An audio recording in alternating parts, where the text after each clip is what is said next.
Ulysses S. Grant. Published December 17, 2017. Special characters are denoted as follows: and, beginning and ending single or double quotations, and, left and right parentheses, an M dash, 3 consecutive periods. Ulysses S. Grant. Born Hiram Ulysses Grant, April the 27th, 1822, July the 23rd, 1885. Was a prominent United States Army general during the American Civil War and commanding general at the conclusion of that war. He was elected as the 18th President of the United States in 1868, serving from 1869 to 1877. As commanding general, Grant worked closely with President Abraham Lincoln to lead the Union Army to victory over the Confederacy.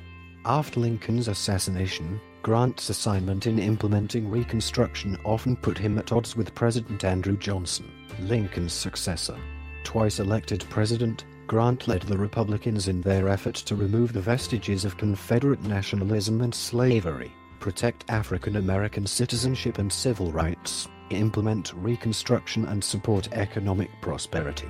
Grant's presidency has often been criticized for its scandals and for his failure to alleviate the economic depression following the Panic of 1873, but modern scholarship regards him as a president who performed a difficult job during the early post-Civil War era. Grant graduated in 1843 from the United States Military Academy at West Point and served in the Mexican-American War. After the war, he married Julia Dent in 1848, and together they had 4 children. Grant retired from the Army in 1854 and struggled financially in civilian life. When the Civil War began in 1861, he rejoined the U.S. Army and quickly rose through the ranks. In 1862, Grant took control of Kentucky and most of Tennessee, and led Union forces to victory in the Battle of Shiloh, earning a reputation as an aggressive commander. In July 1863, after a series of coordinated battles, Grant defeated Confederate armies and seized Vicksburg, giving the Union control of the Mississippi River and dividing the Confederacy in two.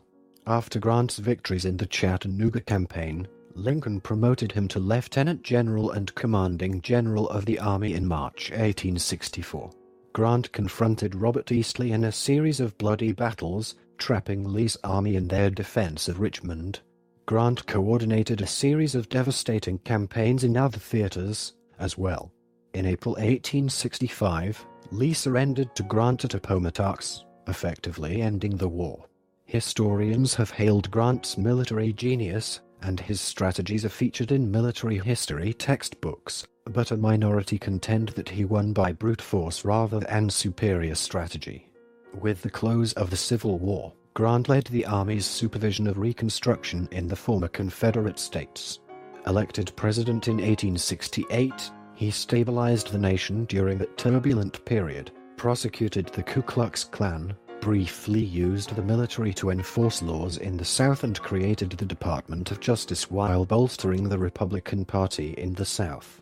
Grant also employed the Army to supervise new elections in the South with universal male suffrage. When blacks in the South came under violent attack from whites, Grant tried to protect them by signing 3 civil rights acts into law. In 1871, he created the first Civil Service Commission to appease reformers.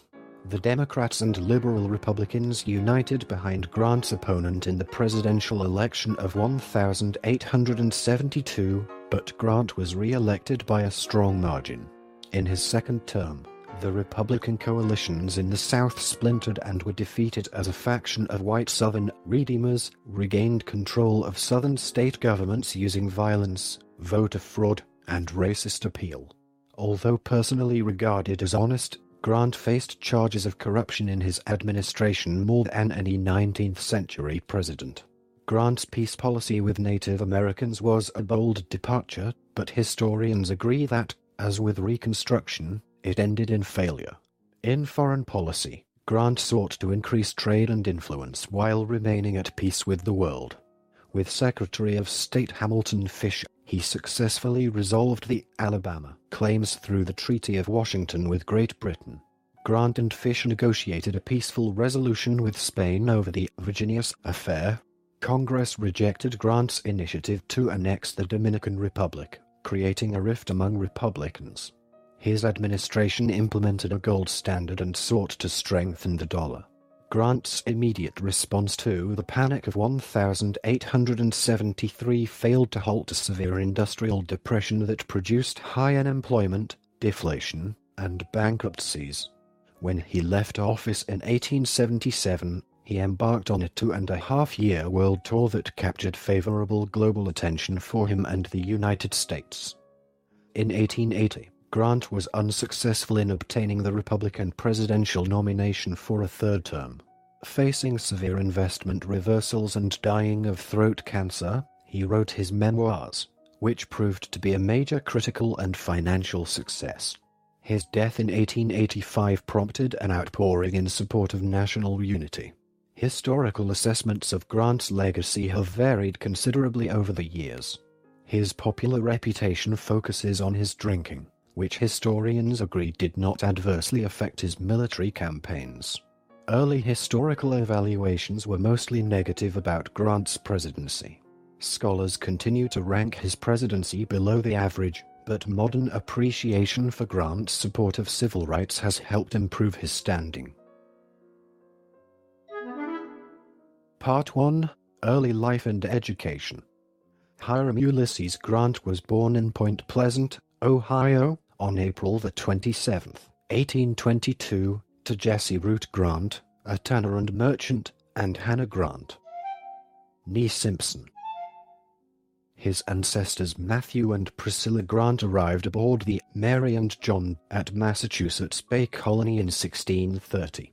Grant's great-grandfather fought in the French and Indian War, and his grandfather, Noah, served in the American Revolution at Bunker Hill. Afterward, Noah settled in Pennsylvania and married Rachel Kelly, the daughter of an Irish pioneer. Their son Jesse, Ulysses S. father, was a Whig Party supporter and abolitionist. Jesse Grant moved to Point Pleasant in 1820 and found work as a foreman in a tannery. He soon met his future wife, Hannah, and the two were married on June 24, 1821. 10 months later, Hannah gave birth to their first child, a son. At a family gathering several weeks later, the boy's name, Ulysses, was drawn from ballots placed in a hat. Wanting to honor his father-in-law, Jesse declared the boy to be Hiram Ulysses, though he would always refer to him as Ulysses. In 1823, the family moved to the village of Georgetown, Ohio, where 5 more siblings were born: Simpson, Clara, Orville, Jenny, and Mary. At the age of 5, young Grant began his formal education, starting at a subscription school, and later was enrolled in 2 private schools. In the winter of 1836 to 1837, Grant was a student at Maysville Seminary, and in the autumn of 1838 he attended John Rankin's Academy. In his youth, Grant developed an unusual ability to ride, work with, and control horses. Expressing a strong dislike for the tannery, Grant's father instead put this ability to use, giving Ulysses work driving wagon loads of supplies and transporting people. Unlike his siblings, Grant was not forced to attend church by his Methodist parents. For the rest of his life, he prayed privately and never officially joined any denomination. To others, including late in life, his own son, Grant appeared to be an agnostic. He inherited some of Hannah's Methodist piety and quiet nature while adopting his father's Whig political inclinations. Part 2. Early military career and personal life. Part 2. Early military career and personal life. Chapter 1. West Point and First Assignment. Grant's father wrote to Representative Thomas L. Ham requesting that he nominate Ulysses to the United States Military Academy, USMA, at West Point, New York. When a spot opened in March 1839, Hammer nominated the 16-year-old Grant. He mistakenly wrote down Ulysses S. Grant, which became Grant's adopted name. Initially reluctant because of concerns about his academic ability, Grant entered the academy on July 1, 1839, as a cadet and trained there for 4 years. On Sundays, cadets were required to march to and attend services at the academy's church, a requirement that Grant disliked. His nickname became Sam among Army colleagues since the initials US also stood for Uncle Sam. Grant developed a reputation as the most proficient horseman and set a high jump record at the academy that stood for 25 years. While studying at the academy, his greatest interest was horses. Seeking relief from military routine, he also studied under Romantic artist Robert Walt Weir and produced 9 surviving artworks. He spent more time reading books from the library and his academic texts, frequently reading works by James Fenimore Cooper and others. Initially, Grant was indifferent to military life, but within a year he re-examined his desire to leave the academy and later wrote, "On the whole, I like this place very much." Quiet by nature, Grant established a few intimate friends among fellow cadets, including Frederick Tracy Dent and James Longstreet. He was inspired both by the Commandant, Captain Charles F. Smith, and by General Winfield Scott, who visited the academy to review the cadets. Grant late wrote of the military life, "There is much to dislike, but more to like." Grant graduated on July 1, 1843, ranked 21st in a class of 39, and was promoted to the rank brevet second lieutenant. Glad to leave the academy, he planned to resign his commission after his 4-year term of duty. Despite his excellent horsemanship, he was not assigned to the cavalry, but to the 4th Infantry Regiment. He served as regimental quartermaster, managing supplies and equipment. Grant's first assignment took him to the Jefferson Barracks near St. Louis, Missouri. Commanded by Colonel Stephen W. Kearny, the barracks was the nation's largest military base in the West. Grant was happy with his new commander, but looked forward to the end of his military service and a possible teaching career. He spent some of his time in Missouri visiting Dent's family and became engaged to Dent's sister, Julia, in 1844. 4 years later, on August the 22nd, 1848, they were married at Julia's home in St. Louis. Grant's abolitionist father Jesse, who disapproved of the Dents owning slaves, refused to attend their wedding, which took place without either of Grant's parents. Grant was flanked by 3 fellow West Point graduates, all dressed in their blue uniforms, including Longstreet, Julia's cousin. At the end of the month, Julia was nevertheless warmly received by Grant's family in Bethel, Ohio. They had 4 children: Frederick, Ulysses Jr., Buck, Ellen, Nellie, and Jesse. After the wedding, Grant obtained a 2-month extension to his leave and returned to St. Louis when he decided, with a wife to support, that he would remain in the Army. Part 2. Early Military Career and Personal Life. Chapter 2. Mexican-American War. After rising tensions with Mexico following the United States annexation of Texas, war broke out in 1846. During the conflict, Grant distinguished himself as a daring and competent soldier. Before the war, President John Tyler had ordered Grant's unit to Louisiana as part of the Army of Observation under Major General Zachary Taylor. In September 1846, Tyler's successor, James K. Polk, unable to provoke Mexico into war at Corpus Christi, Texas, ordered Taylor to march 150 miles south to the Rio Grande. Marching south to Fort Texas to prevent a Mexican siege, Grant experienced combat for the first time on May 8, 1846, at the Battle of Palo Alto. While serving as regimental quartermaster, Grant yearned for a combat role. When finally allowed, he led a cavalry charge at the Battle of Resaca de la Palma, demonstrating his equestrian ability at Monterey by carrying a dispatch past snipers while hanging off the side of his horse, keeping the animal between him and the enemy. Before leaving the city, he stopped at a house occupied by wounded Americans, giving them assurance he would send for help. Polk, wary of Taylor's growing popularity, divided his forces, sending some troops, including Grant's unit, to form a new army under Major General Winfield Scott. Traveling by sea, Scott's army landed at Veracruz and advanced toward Mexico City. The army met the Mexican forces at the battles of Molino del Rey and Chapultepec outside Mexico City. For his bravery at Molino del Rey, Grant was brevetted first lieutenant. At San Cosme, men under Grant's direction dragged a disassembled howitzer into a church steeple, reassembled it, and bombarded nearby Mexican troops. His bravery and initiative earned him his second brevet promotion to captain. On September 14, 1847, Scott's army marched into the city. Mexico ceded the vast territory, including California, to the U.S. on February 2, 1848. During the war, Grant studied the tactics and strategies of Scott and Taylor, later writing in his memoirs that this is how he learned about military leadership. In retrospect, he identified his leadership style with Taylor's.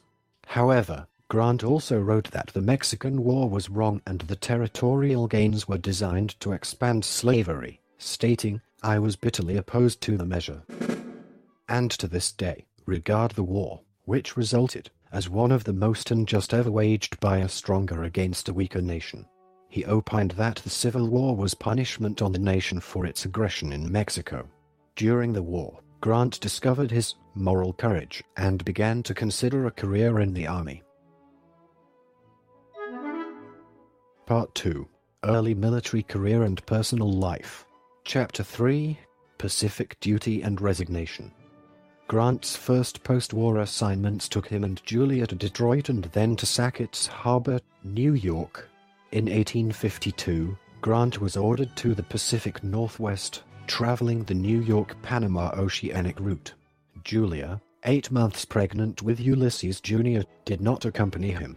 In Panama, an outbreak of cholera among his fellow travelers caused 150 fatalities. Grant arranged makeshift transportation and hospital facilities and helped nurse the sick. In August, Grant arrived in San Francisco, and his next assignment sent him north to Vancouver Barracks in the Oregon Territory. Subsequently Washington Territory in March 1853. To supplement a military salary which was inadequate to support his family, Grant speculated and failed at several business ventures, confirming his father's belief that he had no head for business. Grant assured Julia in a letter that local Native Americans were harmless, while he developed an empathy for the plight of Indians from the unjust treatment by white men. Promoted to captain on August 5, 1853, Grant was assigned to command Company F, 4th Infantry, at the newly constructed Fort Humboldt in California.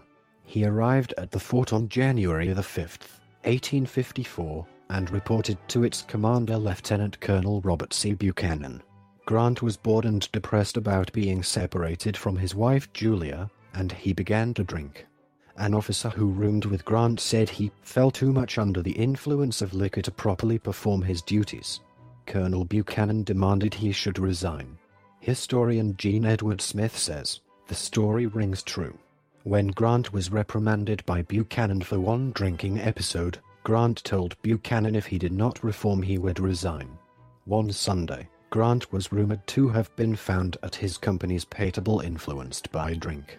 Keeping his pledge to Buchanan, Grant resigned, effective July 31, 1854, without explanation. Buchanan endorsed Grant's letter of resignation but did not submit any report that verified the incident. Grant was neither arrested nor faced court-martial, while the War Department stated, "Nothing stands against his good name." Grant said years later, "The vice of intemperance, drunkenness, had not a little to do with my decision to resign." With no means of support, Grant returned to St. Louis and reunited with his family, uncertain about his future. Part 3. Civilian Struggles and Politics. At age 32, while living in Covington, Kentucky with no civilian vocation, Grant struggled through 7 financially lean years. His father offered him a place in the Galena, Illinois, branch of the family's leather business on condition that Julia and the children stay with her parents in Missouri or with the Grants in Kentucky. Ulysses and Julia opposed another separation and declined the offer. In 1855, Grant farmed on his brother-in-law's property near St. Louis, using slaves owned by Julia's father. The farm was not successful, and to earn money he sold firewood on St. Louis street corners. Earning only $50 a month, wearing his faded army jacket, an unkempt Grant desperately looked for work. The next year, the Grants moved to land on Julia's father's farm and built a home Grant called Hardscrabble. Julia disliked the rustic house, which she described as an unattractive cabin. The Panic of 1,857 devastated farmers, including Grant, who, reaching a low ebb financially, pawned his gold watch to pay for Christmas. In 1858, Grant rented out Hardscrabble and moved his family to Julia's father's 850-acre estate, a plantation that employed slave labor. That fall, after a bout of malaria, Grant retired from farming. The same year, Grant acquired a slave from his father-in-law, a 35-year-old man named William Jones. In March 1859, Grant freed William, worth about $1,500, instead of selling him at a time when he desperately needed money. Grant moved to St. Louis, taking on a partnership with Julia's cousin Harry Boggs, working in real estate business as a bill collector, again without success, and at Julia's recommendation dissolved his partnership. In August, Grant applied for a position as county engineer, believing his education qualified him for the job. His application came with 35 notable recommendations, but Grant correctly assumed the position would be given on the basis of political affiliation and was passed over as he was believed to share his father-in-law's Democratic sentiments. In April 1860, Grant and his family moved north to Galena, accepting a position in his father's leather goods business run by his younger brothers Simpson and Orville. In a few months, Ulysses paid off the debts he acquired in Missouri. Ulysses and family attended the local Methodist church, and he soon established himself as a reputable citizen of Galena. In the 1856 presidential election, Grant cast his first presidential vote for Democrat James Buchanan, later saying he was really voting against Republican John C. Fremont over concern that his anti-slavery position would lead to Southern secession and war. Although Grant was not an abolitionist, neither was he considered a slavery man, and could not bring himself to force slaves to do work. By the 1860 election, Grant was openly Democratic, favoring Democrat Stephen A. Douglas over Abraham Lincoln, and Lincoln over the Southern Democrat John C. Breckinridge. Lacking the residency requirements in Illinois at the time, he could not vote. After Lincoln was elected, Southern states seceded from the Union, forming a Confederacy, seizing federal forts and institutions. Part 4. Civil War. Part 4. Civil War. Chapter 1. Early Commands. On April 12, 1861, the American Civil War began as Confederate troops attacked Fort Sumter in Charleston, South Carolina. Grant wrote to his father in a letter of April 21 that, "We have a government and laws and a flag, and they must all be sustained. There are but two parties now, traitors and patriots." 2 days after the attack, Lincoln called for 75,000 volunteers, and a mass meeting was held in Galena to assess the crisis and encourage recruitment. Before the attack, Grant had not reacted strongly to Southern secession. The news came as a shock in Galena, and Grant shared his neighbors' concern about the war. The captain of the local militia nominated Grant, the only man in town with professional military training, to lead the recruitment effort. A speech by his father's attorney, John Aaron Rawlins, stirred Grant's patriotism. Rawlins later became Grant's aide-de-camp and close friend during the war. Grant recalled with satisfaction that after that first recruitment meeting in Galena, I never went into our leather store again. Grant quickly raised and recruited a company of volunteers, and was given the captaincy, accompanying them to Springfield. He perceived that the war would be fought mostly by volunteers, not career soldiers.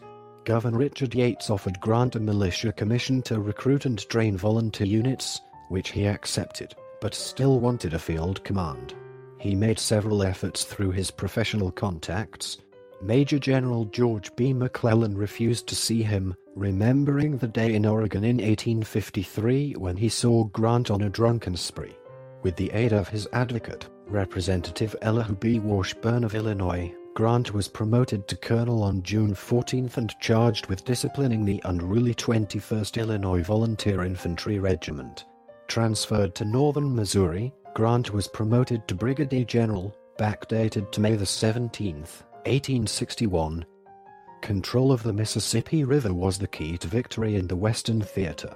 Believing Grant was a general of dogged persistence and iron will, Major General John C. Fremont assigned Grant to command troops on the Mississippi at Cairo, Illinois at the end of August.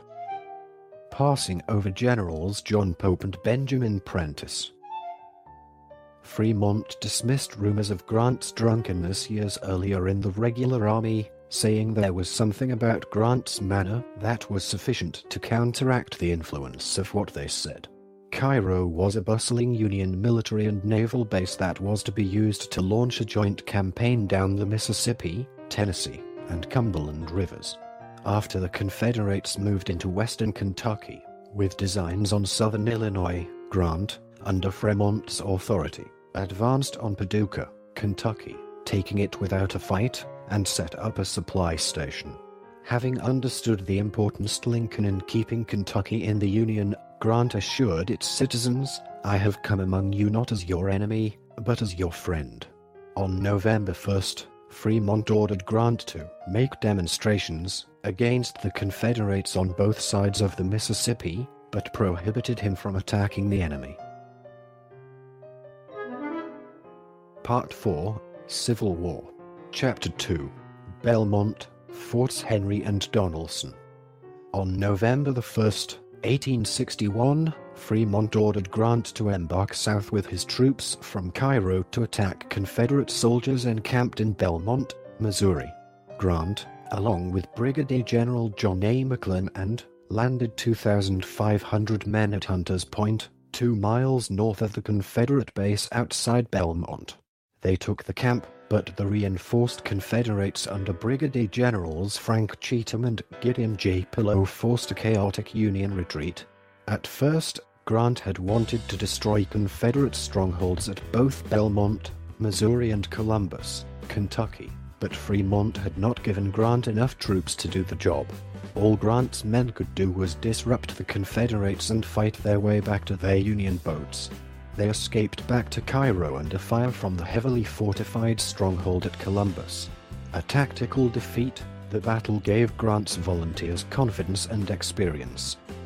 Confederate forces still at Columbus blocked the Union Army's access to the lower Mississippi.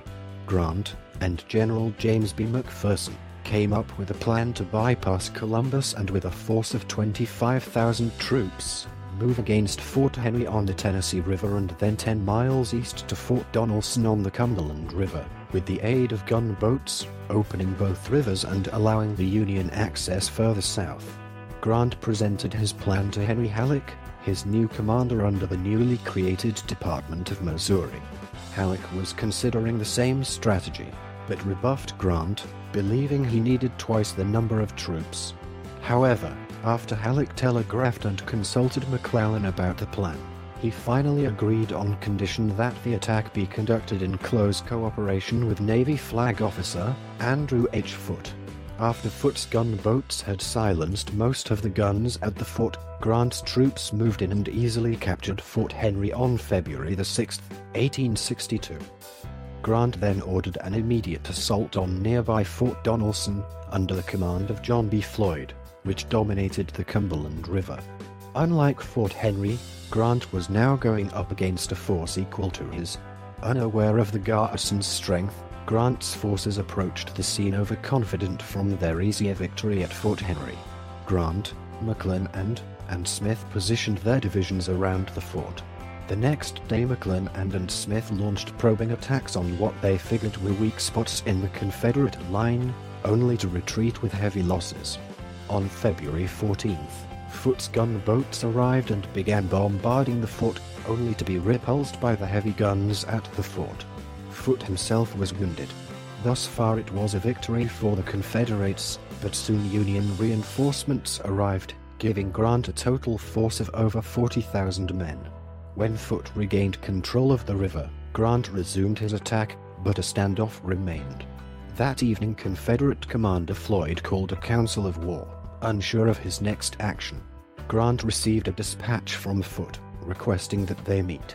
Grant mounted a horse and rode 7 miles over freezing roads and trenches, reaching Smith's division, instructing him to prepare for the next assault, and rode on and met up with McClellan and Wallace. After exchanging reports he met up with Foot. After they conferred, Foot resumed his bombardment, which signaled the other generals to resume the attack. After a day of battle, Fort Donelson submitted to Grant's demand for unconditional and immediate surrender, and Floyd struck his flag. Grant telegraphed Halleck, informing him that Fort Donelson had fallen. Grant had won the first major victory for the Union, capturing Floyd's entire rebel army of more than 12,000. Halleck was nevertheless angry that Grant had acted without his authorization and complained to McClellan, accusing Grant of neglect and inefficiency. On March 3rd, Halleck sent a telegram to Washington complaining that he had no communication with Grant for a week. 3 days later, Halleck followed up with a postscript claiming, "Word has just reached me that Grant has resumed his bad habits of drinking." Lincoln, regardless, promoted Grant to Major General of Volunteers while the Northern press treated Grant as a hero. Playing off his initials, they took to calling him Unconditional Surrender Grant. Part 4, Civil War. Chapter 3, Shiloh and Aftermath. As the great numbers of troops from both armies gathered, it was widely assumed in the North that this would be the battle to end the war. Grant, reinstated by Halleck at Lincoln's and Stanton's urging, left Fort Henry and traveled by boat up the Tennessee River to rejoin his army with orders to advance with the Army of the Tennessee into Tennessee. Grant's main Union army was located at Pittsburg Landing, while 40,000 Confederate troops converged at Corinth. Brigadier General William Tecumseh Sherman assured Grant that his Green troops were ready for an attack. Grant agreed and wired Halleck with their assessment. Grant, whose forces numbered 45,000, wanted to attack the Confederates at Corinth, but Halleck ordered him not to attack until Major General Don Carlos Buell arrived with his division of 25,000. Meanwhile, Grant prepared for an attack on the Confederate army of roughly equal strength. Instead of preparing defensive fortifications between the Tennessee River and Owl Creek, and clearing fields of fire, they spent most of their time drilling the largely inexperienced troops while Sherman dismissed reports of nearby Confederates. Union inaction created the opportunity for the Confederates to attack first before Buell arrived. On the morning of April 6, 1862, Grant's troops were taken by surprise when the Confederates, led by Generals Albert Sidney Johnston and P.G.T. Beauregard, struck First, Lake and Alpine Avalanche near Shiloh Church, attacking 5 divisions of Grant's army and forcing a confused retreat toward the Tennessee River. Johnston was wounded and died during the engagement, and command fell upon Beauregard. One Union line held the Confederate attack off for several hours at a place later called the Hornet's Nest, giving Grant time to assemble artillery and 20,000 troops near Pittsburg Landing. The Confederates finally broke through the Hornet's Nest to capture a Union division, but Grant's last line held Pittsburg Landing, while the exhausted Confederates, lacking reinforcements, halted their advance. That evening, Heavy rain set in while Grant and his staff took cover and huddled around a fire. When asked by McPherson if he was going to retreat, Grant replied, "Retreat? No. I propose to attack them at daylight and whip them." Bolstered by 18,000 fresh troops from the divisions of Major Generals Buell and Wallace, Grant counterattacked at dawn the next day and regained the field, forcing the disorganized and demoralized rebels to retreat back to Corinth while thousands deserted. Halleck ordered Grant not to advance more than 1 day from Pittsburg Landing, stopping the pursuit of the Confederate army. Although Grant had won the battle, the situation was little changed, with the Union in possession of Pittsburg Landing and the Confederates once again holed up in Corinth. Grant, now realizing that the South was determined to fight and that the war would not be won with one battle, would later write, "Then, indeed, I gave up all idea of saving the Union except by complete conquest." Shiloh was the costliest battle in American history to that point, and the staggering 23,746 total casualties stunned the nation. Briefly hailed a hero for routing the Confederates, Grant was soon mired in controversy. The Northern press castigated Grant for shockingly high casualties, and accused him of drunkenness during the battle, contrary to the accounts of officers and others with him at the time. However, Grant's victory at Shiloh ended any chance for the Confederates to prevail in the Mississippi Valley or regain its strategic advantage in the West. Halleck arrived from St. Louis on April 11th, took command, and assembled a combined army of about 120,000 men. On April 29th, he relieved Grant of field command and replaced him with Major General George Henry Thomas. Halleck slowly marched his army to take Corinth, entrenching each night. Meanwhile, Beauregard pretended to be reinforcing, sent deserters to the Union Army with the story, and moved his army out during the night, to Halleck's surprise when he finally arrived at Corinth on May 30th. Discouraged, Grant considered resigning, but Sherman convinced him to stay. Lincoln dismissed Grant's critics, saying, "I can't spare this man. He fights."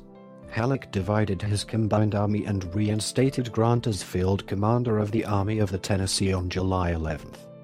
On September 19th, Grant's army defeated Confederates at the Battle of Iuka, then successfully defended Corinth, inflicting heavy casualties. On October 25th, Grant assumed command of the District of the Tennessee. In November, after Lincoln's preliminary Emancipation Proclamation, Grant ordered units under his command to incorporate former slaves into the Union Army, giving them clothes, shelter, and wages for their services. Part 4, Civil War. Chapter 4, Vicksburg Campaign. The Confederate stronghold of Vicksburg, Mississippi blocked the way for complete Union control of the Mississippi River, making its capture vital for the Union war effort. Grant's army held western Tennessee with almost 40,000 troops available to fight. Grant was aggravated to learn that Lincoln authorized McClellan and to raise a separate army for the purpose. Halleck ordered McClellan and to Memphis, and placed him and his troops under Grant's authority. After Grant's army captured Holly Springs, Grant planned to attack Vicksburg's front overland while Sherman would attack the fortress from the rear on the Mississippi River. However, Confederate cavalry raids on December 11th and 20 broke Union communications and recaptured Holly Springs, preventing Grant's and Sherman's armies from connecting. On December 29th, a Confederate army led by Lieutenant General John C. Pemberton repulsed Sherman's direct approach, ascending the bluffs to Vicksburg at Chickasaw Bayou. McClellan and reached Sherman's army, assumed command, and independently of Grant led a campaign that captured Confederate Fort Hindman. During this time, Grant incorporated fleeing African American slaves into the Union Army, giving them protection and paid employment. Along with his military responsibilities in the months following Grant's return to command, he was concerned over an expanding illicit cotton trade in his district. He believed the trade undermined the Union war effort, funded the Confederacy, and prolonged the war, while Union soldiers died in the fields. On December 17th, he issued General Order No. 11, expelling Jews, as a class, from the district, saying that Jewish merchants were violating trade regulations. Writing in 2012, historian Jonathan D. Sarna said Grant issued the most notorious anti-Jewish official order in American history. Historians' opinions vary on Grant's motives for issuing the order. Jewish leaders complained to Lincoln while the Northern press criticized Grant. Lincoln demanded the order be revoked and Grant rescinded it within 3 weeks. When interviewed years after the war, in response to accusations of his general order being anti-Jewish, Grant explained, "During war times these nice distinctions were disregarded. We had no time to handle things with kid gloves." On January the 29th, 1863, Grant assumed overall command and attempted to advance his army through waterlogged terrain to bypass Vicksburg's guns, which was ineffective. In the process, however, the Green Union soldiers were gaining experience. On April 16th, Grant ordered Admiral David Dixon Porter's gunboats south under fire from the Vicksburg batteries to meet up with his troops who had marched south down the west side of the Mississippi River. Grant ordered diversionary battles, confusing Pemberton and allowing Grant's army to move east across the Mississippi, landing troops at Bruinsburg. Grant's army captured Jackson, the state capital. Advancing his army to Vicksburg, Grant defeated Pemberton's army at the Battle of Champion Hill on May 16th, forcing their retreat into Vicksburg. After Grant's men assaulted the entrenchments twice, suffering severe losses, they settled in for a siege lasting 7 weeks. During quiet periods of the campaign, Grant would take to drinking on occasion. Pemberton surrendered Vicksburg to Grant on July 4, 1863. Vicksburg's fall gave Union forces control of the Mississippi River and split the Confederacy.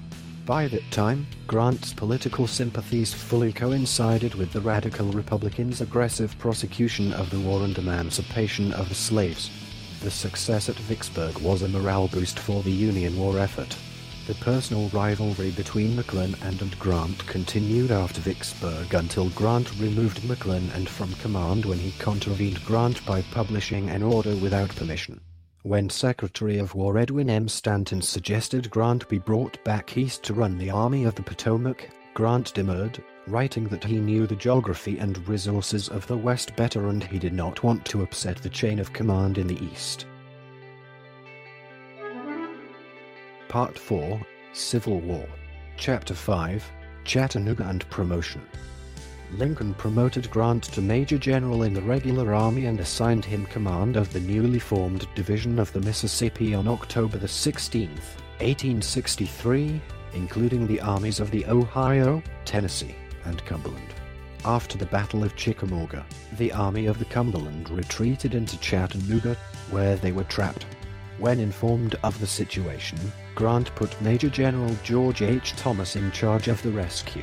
Taking command, Grant arrived in Chattanooga by horseback, with plans to resupply the city and break the siege. Lincoln also sent Major General Joseph Hooker and 2 divisions of the Army of the Potomac to assist.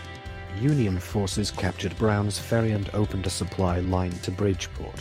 On November 23, Grant organized 3 armies to attack at Missionary Ridge and Lookout Mountain.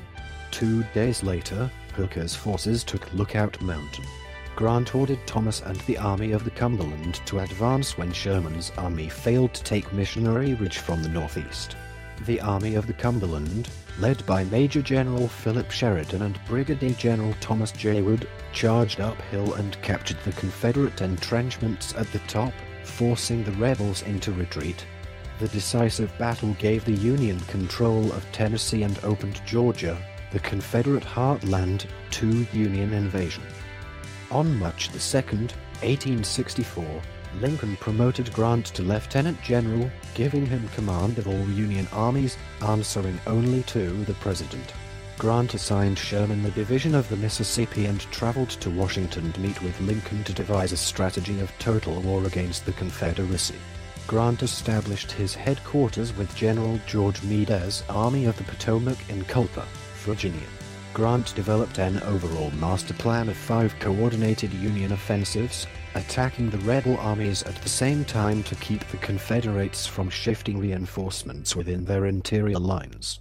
Sherman was to pursue Joseph E. Johnston's Army of Tennessee, while Meade would lead the Army of the Potomac, with Grant in the field, to attack and destroy Robert E. Lee's Army of Northern Virginia.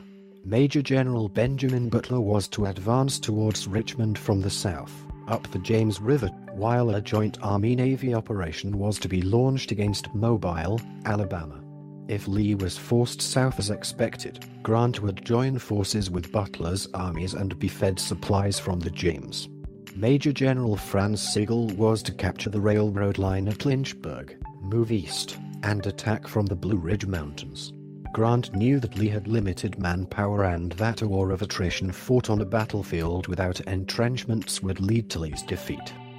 Grant was now riding a rising tide of popularity, and there was talk that a Union victory early in the year could lead to his candidacy for the presidency. He was aware of the rumors, but had ruled out a political candidacy. The possibility would soon vanish with delays on the battlefield. Part 4, Civil War. Chapter 6, Overland Campaign and Petersburg Siege. The Overland Campaign was a series of brutal battles fought in Virginia for 7 weeks during May and June 1864. Sigel's and Butler's efforts sputtered, and Grant was left alone to fight Lee. On the morning of Wednesday, May the 4th, dressed in his full uniform, with sword at his side, Grant rode out from his headquarters at Culper towards Germanna Ford, mounted on his warhorse, Cincinnati. The same day Grant crossed the Rapidan unopposed, as Union troops waded through the river while supplies were transported on 4 pontoon bridges. On May 5th, the Union Army attacked Lee in the Wilderness, a 3-day battle with estimated casualties of 17,666 Union and 11,125 Confederate. Rather than retreat as his predecessors had done, Grant flanked Lee's army to the southeast and attempted to wedge his forces between Lee and Richmond at Spotsylvania Courthouse. Lee's army got to Spotsylvania first and a costly battle ensued, lasting 13 days, with estimated casualties of 18,399 Union and 13,421 Confederate. Grant attempted to break through Lee's Mulu salient goaded by Confederate artillery, resulting in one of the bloodiest assaults of the Civil War, known as the Bloody Angle. Unable to break Lee's lines, Grant again flanked the rebels to the southeast, meeting at North Anna, where a battle lasted 3 days. The Confederates had the defensive advantage, and Grant maneuvered his army to Cold Harbor, a vital railroad hub that linked to Richmond, but Lee's men were again able to entrench against the Union assault. During the 3rd day of the 13-day battle, Grant led a costly assault. As casualty reports became known in the North, heavy criticism fell on Grant, who was castigated as the Butcher by the Northern press after taking 52,788 Union casualties in the 30 days since crossing the Rapidan. Lee's Confederate army suffered 32,907 casualties, but he was less able to replace them. The Union assault at Cold Harbor was the second of 2 battles in the war that Grant later said he regretted, the other being his initial assault on Vicksburg. Undetected by Lee, Grant pulled out of Cold Harbor and moved his army south of the James River, freed Butler from the Bermuda Hundred, where the rebels had surrounded his army, and advanced toward Petersburg, Virginia's central railroad hub. After crossing the James, Grant arrived at Petersburg, threatening nearby Richmond. Beauregard defended the city, and Lee's veteran reinforcements soon arrived, resulting in a 9-month siege. Northern resentment grew as the war dragged on, but Lee was forced to defend Richmond, unable to reinforce other Confederate forces. Sheridan was assigned command of the Union Army of the Shenandoah, and Grant directed him to follow the enemy to their death and to destroy vital Confederate supplies in the Shenandoah Valley. When Sheridan reported suffering attacks by John S. Mosp's irregular Confederate cavalry, Grant recommended rounding up their families for imprisonment as hostages at Fort McHenry. At Petersburg, Grant approved a plan to blow up part of the enemy trenches from an underground tunnel. The explosion created a crater, into which poorly-led Union troops poured. Recovering from the surprise, Confederates surrounded the crater and easily picked off Union troops within it. The Union's 3,500 casualties outnumbered the Confederates by 3-1. Although the plan could have been successful if implemented correctly, Grant admitted the tactic had been a stupendous failure. Rather than fight Lee in a full frontal attack as he had done at Cold Harbor, Grant continued to extend Lee's defenses south and west of Petersburg to capture essential railroad links. After the Federal Army rebuilt the City Point Railroad, Grant used mortars to attack Lee's overstretched forces. In August, Union forces captured Mobile Bay, and on September 2nd, Sherman captured Atlanta while Confederate forces retreated. Both victories, combined with Sheridan's triumph in the Shenandoah Valley, ensured Lincoln's re-election in November. Sherman convinced Grant and Lincoln to send his army to march on Savannah and devastate the Confederate heartland. Sherman cut a 60-mile path of destruction of Southern infrastructure unopposed, reached the Atlantic Ocean, and captured Savannah on December 22nd. On December 16th, after much prodding by Grant, the Union Army under Thomas smashed Hood's Confederate Army at Nashville. It was the beginning of the end for the Confederacy, with Lee's forces at Petersburg being the only significant obstacle remaining. Part 4, Civil War. Chapter 7, Appomattox and Victory. By March 1865, Grant had severely weakened Lee's strength, having extended his lines to 35 miles. Lee's troops deserted by the thousands due to hunger and the strains of trench warfare. Grant, Sherman, Porter, and Lincoln held a conference to discuss the surrender of Confederate armies and reconstruction of the South on March 28. On April 2nd, Union troops took Petersburg and captured and evacuated Richmond the following day. Lee attempted to link up with the remnants of Joseph E. Johnston's defeated army, but Sheridan's cavalry stopped the two armies from converging, cutting them off from their supply trains. Grant and Lee were in communication before he entrusted his aide Orville Babcock to carry his last dispatch to Lee with instructions to escort him to a meeting place of Lee's choosing. On April 9th, Grant and Lee met at Appomattox Courthouse, Grant extending his hand to Lee. Upon receiving Lee's dispatch about the proposed meeting, Grant was jubilant, but as to the actual meeting, Grant later wrote in his memoirs that Lee was a man of much dignity, and that he felt sad over the downfall of a foe who had fought so long and valiantly. After briefly discussing their days of old in Mexico, Grant wrote out the terms of surrender, whereupon Lee expressed satisfaction and accepted Grant's terms. Going beyond his military authority, Grant gave Lee and his men amnesty. Confederates would surrender their weapons and return to their homes. At Lee's request, Grant also allowed them to keep their horses, all on the condition that they would not take up arms against the United States. Grant ordered his troops to stop all celebration, saying the war is over. The rebels are our countrymen again. On April 26th, Johnston's army surrendered to Sherman under the same terms Grant offered to Lee. On May 26th, Kirby Smith's Western Army surrendered and the Civil War ended. Part 4, Civil War. Chapter 8, Lincoln's Assassination. On April 14th, 5 days after Grant's victory at Appomattox, he attended a cabinet meeting in Washington. Lincoln invited him and his wife to Ford's Theater, but they declined as they had plans to travel to Philadelphia. In a conspiracy that targeted several government leaders, Lincoln was fatally shot by John Wilkes Booth at the theater, and died the next morning. Many, including Grant himself, thought that he had been a target in the plot.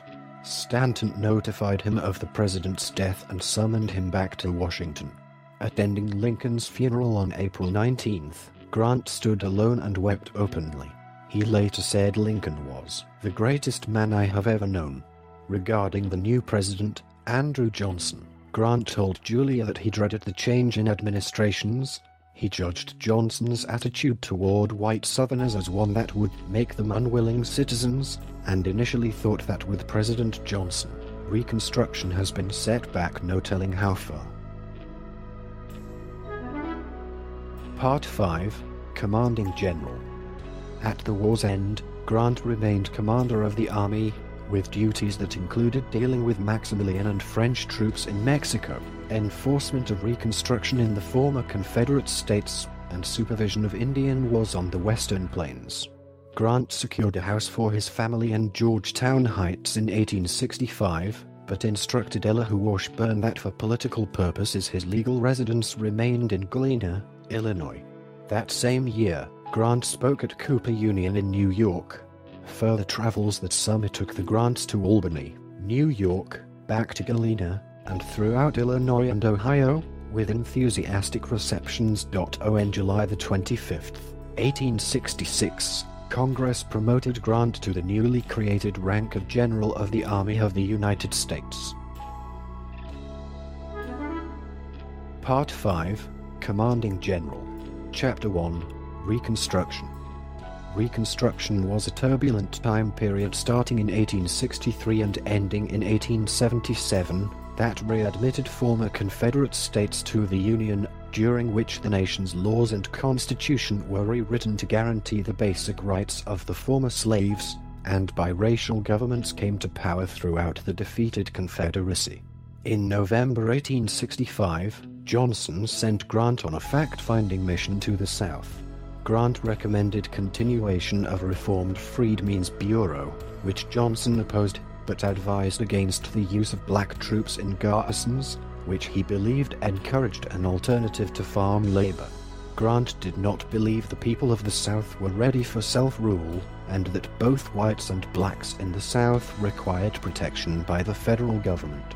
Concern for years of war led to a diminished respect for civil authorities. Grant concluded the army should continue their presence to maintain order. He also warned of threats by disaffected poor people, black and white, and recommended that local decision-making be entrusted only to thinking men of the South, that is, white men of property.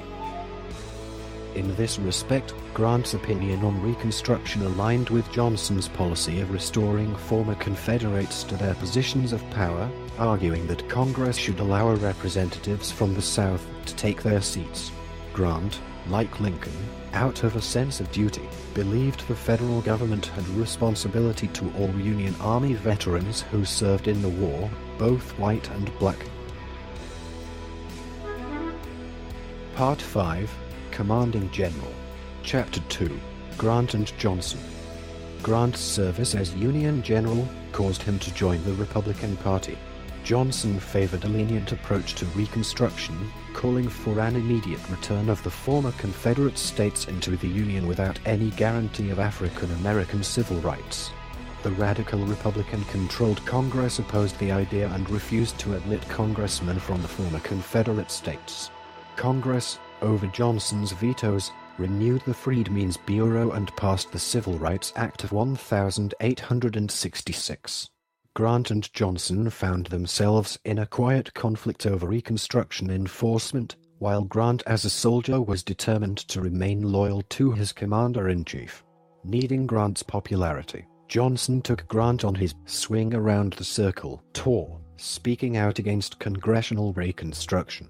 Grant believed that Johnson was purposefully agitating conservative opinion to defy congressional Reconstruction, privately calling Johnson's speeches a national disgrace. On March 2, 1867, overriding Johnson's veto, Congress passed the first of 3 Reconstruction Acts, which divided the southern states into 5 military districts, putting in charge military officers to enforce Reconstruction policy. Protecting Grant, Congress passed the Command of the Army Act, attached to an Army Appropriation Bill, preventing his removal or relocation, and forcing Johnson to pass orders through Grant, the General-in-Chief. In August 1867, Johnson suspended Secretary of War Edwin Stanton, a Lincoln appointee who sympathized with congressional Reconstruction, and replaced him with Grant as acting secretary.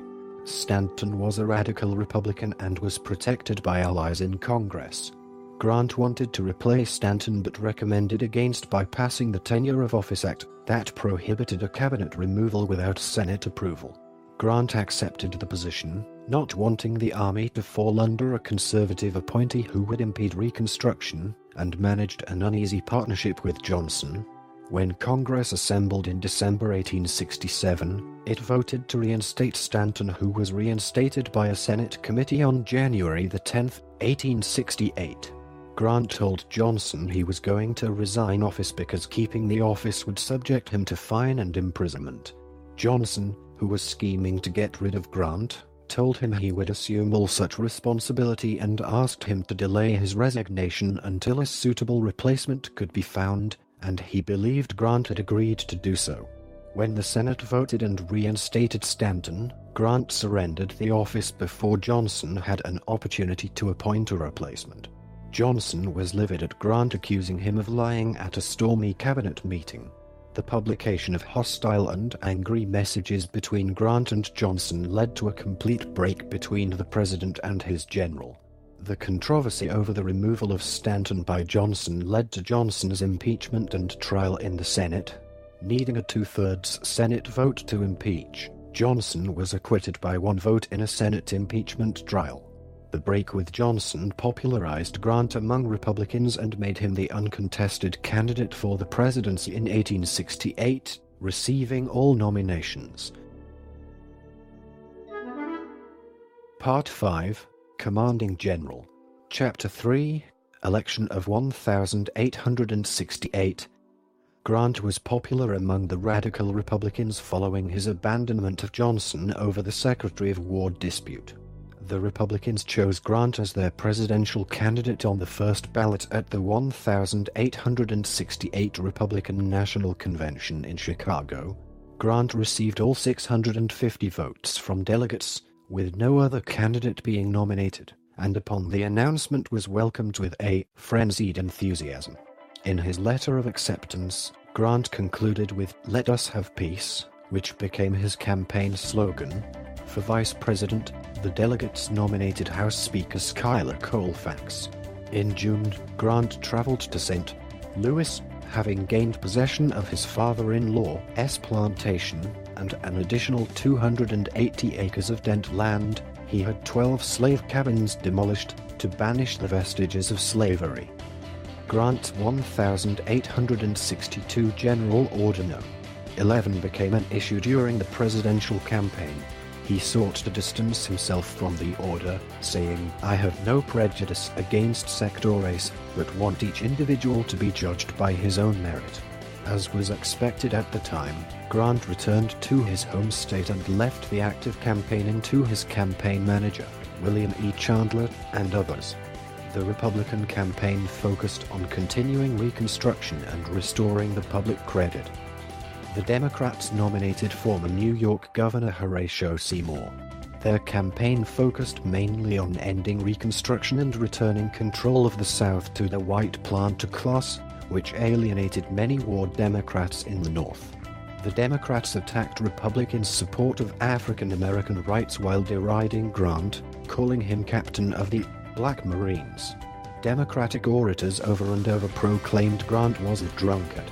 Grant himself did not take to the stump, allowing Republican spokesmen to identify him with patriotism and with grief for Lincoln's martyrdom. Grant won the election by 300,000 votes out of 5,716,082 votes cast, receiving an electoral college landslide of 214 votes to Seymour's 80. Grant, at the age of 46, became the youngest president on record. His election was a triumph of principles that included sound money, efficient government, and the restoration of southern reconstructed states. Grant was the first president to be elected after the nation had outlawed slavery and granted citizenship to former slaves. Implementation of these new rights was slow to come. In the 1868 election, the black vote counted in only 16 of the 37 states, nearly all in the South. Grant lost Louisiana and Georgia primarily due to Ku Klux Klan violence against African American voters. Part 6. Presidency 1869 to 77. On March 4, 1869, Grant was sworn in as the 18th President of the United States by Chief Justice Salmon P. Chase. Grant assumed the presidency with reluctance. In an 1869 letter to Sherman, he wrote, quote, "I have been forced into it in spite of myself. I could not back down without, as it seems to me, leaving the contest for power for the next 4 years between mere trading politicians, the elevation of whom, no matter which party won, would lose to us, largely, the results of the costly war which we have gone through." His presidency began with a break from tradition, as President Johnson, at the time angry with Grant, did not attend Grant's inauguration at the Capitol or ride with him as he departed the White House for the last time. In his inaugural address, Grant urged the ratification of the 15th Amendment and said he would approach Reconstruction calmly, without prejudice, hate or sectional pride. He also recommended the proper treatment of Native Americans be studied, advocating their civilization and eventual citizenship. Although some historians have belittled Grant's cabinet as being mediocre, according to biographers Gene Edward Smith and Ron Chernow, it had distinguished members, including former congressmen, senators, governors, and judges. Without senatorial consultation, Grant's unconventional cabinet choices sparked both criticism and approval. In his effort to create national harmony, he purposely avoided choosing Republican Party leaders, selecting several non-politicians. Grant chose 2 close friends for important posts, Elihu B. Washburn for Secretary of State and John A. Rawlins as Secretary of War. Washburn was soon appointed Minister to France and replaced by conservative New York statesman Hamilton Fish. Rawlins died in office after serving only a few months, replaced by William W. Belknap of Iowa. For Treasury, he appointed wealthy New York merchant Alexander T. Stewart, who was found ineligible and replaced by Representative George S. Boutwell, a Massachusetts radical Republican.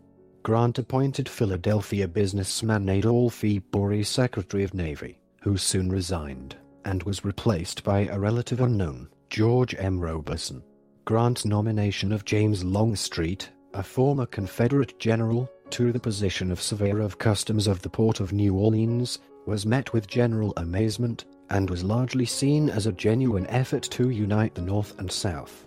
Other cabinet appointments: Jacob D. Cox, Interior; John Creswell, Postmaster General; and Ebenezer Rockwood Hoare, Attorney General.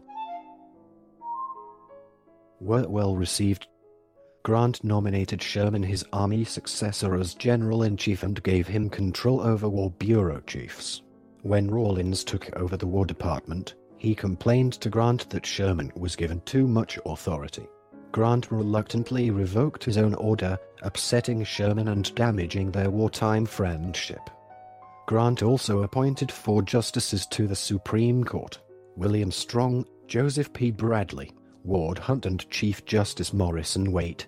Hunt voted to uphold Reconstruction laws while Waite and Bradley did much to undermine them. To rectify his controversial General Order 11 during the Civil War, Grant appointed Jewish leaders to office, including Simon Wolfe, Recorder of Deeds in Washington, D.C., Edward S. Salomon, Governor of the Washington Territory.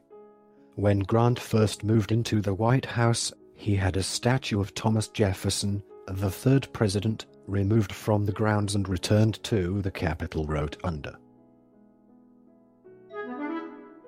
Part 6. Presidency Chapter 1. Later Reconstruction and Civil Rights. When Grant's term began, Republicans controlled most southern states. Professor Richard Shaw states, the Republican governments, the first of which did not appear until 1868, were propped up by the Republican-dominated federal government, Northern Republican money, and the presence of an army of occupation. Unlike Johnson, Grant's vision of Reconstruction included federal enforcement of civil rights and spoke out against voter intimidation of Southern blacks.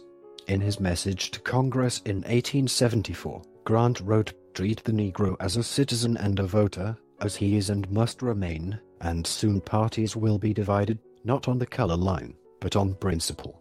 He lobbied Congress to pass the 15th Amendment, guaranteeing that no state could prevent someone from voting based on race, and believed that its passage would secure freedmen's rights. Grant asked Congress to admit representatives from the remaining unrepresented Southern states conforming with congressional Reconstruction, and passed legislation providing that Mississippi, Virginia, and Texas would be represented in Congress after they ratified the 15th Amendment. Grant pressured Congress to draw up legislation that would seat African American state legislators in Georgia, who had been ousted by white conservatives. Congress responded through legislation.